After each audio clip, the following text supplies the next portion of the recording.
Ayan, ang kamukha ng pera ko sa Pinas. O, di ba? Ang 1,000 is, ano siya? Agila. Kaya pag sumayad sa kamay, lilipad agad yan. Pero, ang ano dito, ayan, Hong Kong dollar, layon. Laging layon eh. Lalaban pa rin yan. Lalaban pa rin yan.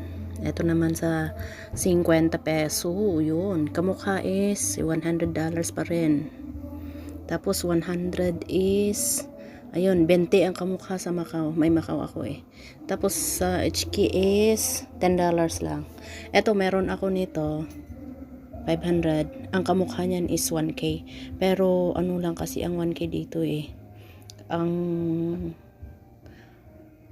1,000 Hong Kong dollar ang kamukha nito. Pero wala ako niyan. Tapos ito 20.